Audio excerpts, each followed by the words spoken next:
Russian President Vladimir Putin has declared martial law in the 4 regions of Ukraine that Moscow has illegally annexed just weeks ago. Putin made the announcement in a televised statement to members of his Security Council. The decree hands more powers to local officials in the occupied regions. Russian-installed officials in Kherson, one of the 4 occupied regions, called for mass civilian evacuations in the face of advancing Ukrainian forces. Now let's hear some more of what Mr. Putin had to say. Let me remind you that martial law was in effect in the Donetsk People's Republic, the Lugansk People's Republic, in the Kherson and Zaporizhzhia regions, ever since their entry into the territory of Russia. And now it is therefore necessary to apply this law within the Russian legal framework. Therefore, I have signed a decree on the introduction of martial law in these 4 regions of the Russian Federation. Now, officials installed by the Kremlin in the Kherson region have announced a large-scale evacuation of civilians. They expect a Ukrainian offensive. Russian forces are struggling to maintain their hold on several strategic positions in regions that they were annexed in the east and south. The commander of Russian troops in Ukraine has been forced to acknowledge difficulties. A fierce battle for control over Kherson looms again. It was one of the first Ukrainian cities to fall to Russian forces at the start of the war. Now, Russia says Ukraine is preparing to take it back. Images posted on social media by a Russian-installed official claim to show fortifications outside the city. Pro-Kremlin regional leaders are urging civilians to leave in order to avoid casualties and to give the Russian army room to maneuver. I ask you to interpret my words seriously as a call to evacuate quickly. We won't abandon this city. We'll stand until the end. Since issuing the evacuation order, the Russian-appointed administration said it had decided to move across the Dnipro River, but vowed that Moscow's forces would fight to the death. Keeping Kherson will be the first big test for General Sergei Surovikin in his new role as commander of Russia's forces in Ukraine. The man known as General Armageddon admitted the battle for Kherson would not be easy.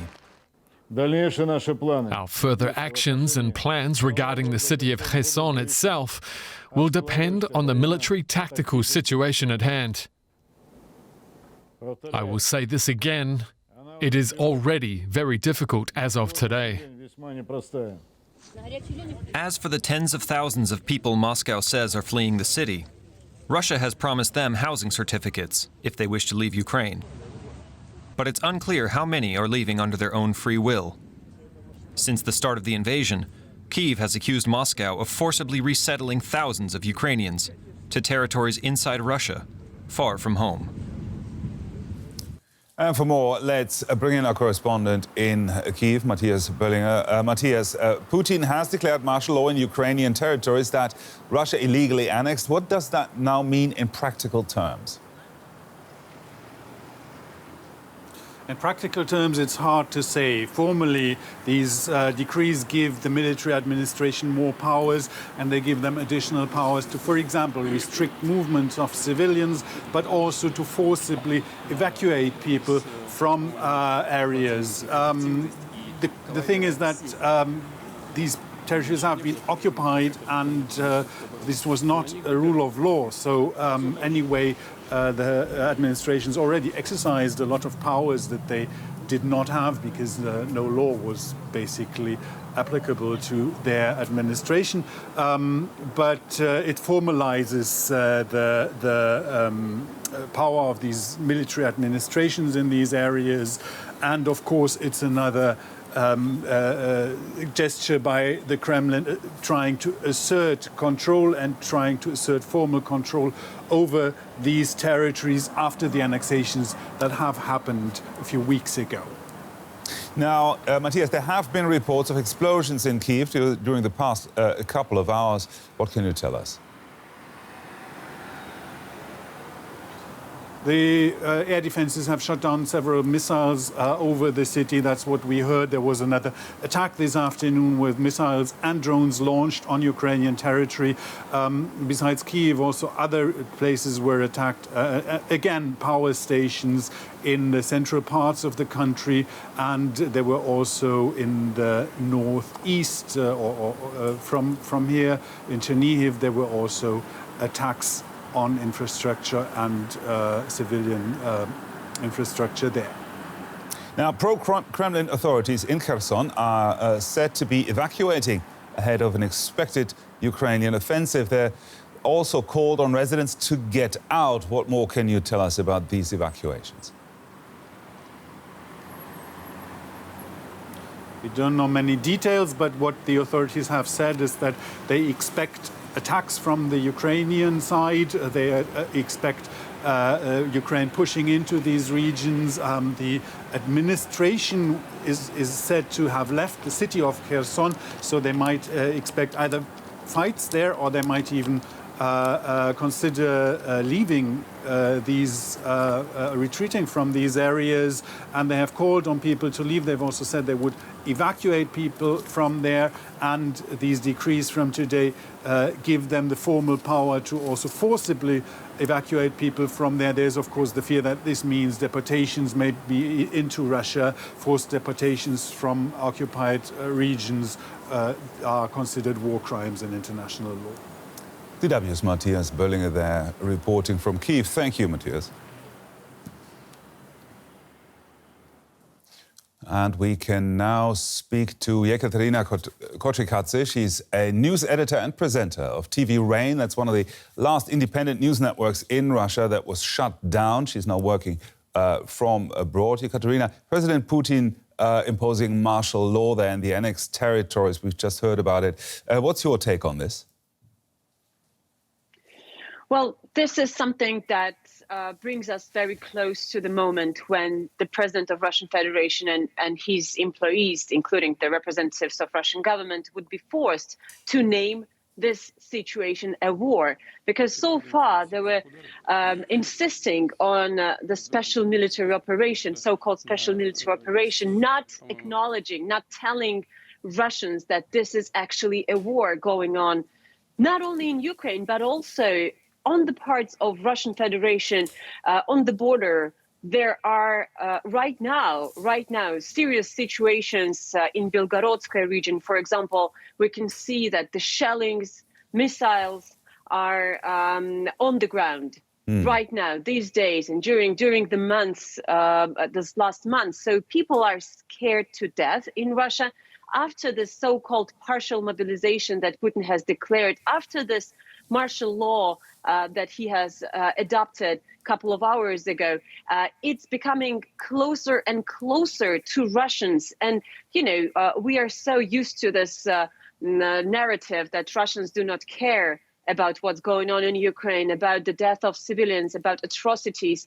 So right now, even those who really did not care, I'm insisting that they're not majority, but of course there were people who did not care about what's going on because they were comfortable in their own lives. So even these people now are acknowledging, they are understanding that this war is coming to their homes. And this is a very important moment right now.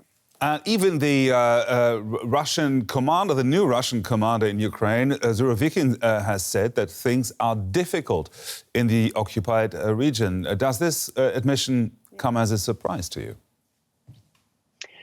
Of course, because before Surovikin, the representatives of Ministry of Defense of Russia, they were repeating on and on this words about the victory, about the plan which is being completed, about everything is all right, and so on and so forth. Right now, Surovikin is presented by Vladimir Putin, by Kremlin, as the person who comes with a new approach.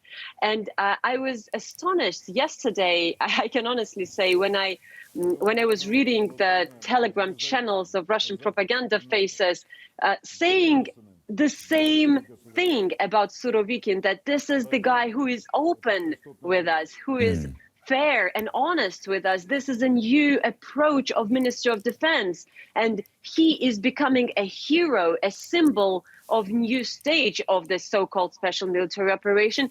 And they really hope that, admitting the problems will bring eventually Russia to the big victory and Ukrainian occupation, not only of this annexed territories, but also of Kiev and Lvov and other parts of Ukraine. So this is something, and he is someone who they think can bring maybe even hope for those Russians who are scared, as I said, and those Russians who don't want to be part of this war, who are running away from the country, from this mobilization.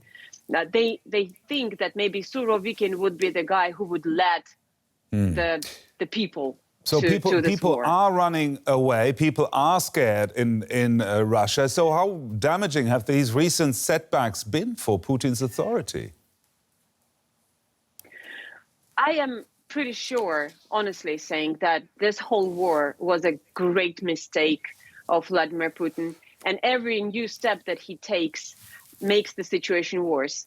This mobilization, this martial law, all the problems that Russian regions are going through right now, it all brings Vladimir Putin to a very tough choice that he will need to make. I mean, he's not going to surrender, obviously. He's not going to say, all right, guys, it was my mistake.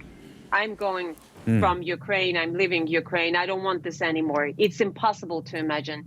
So every single step that he will take after that would be even worse and worse. I'm really scared of using a technical nuclear weapon, which is kind of a,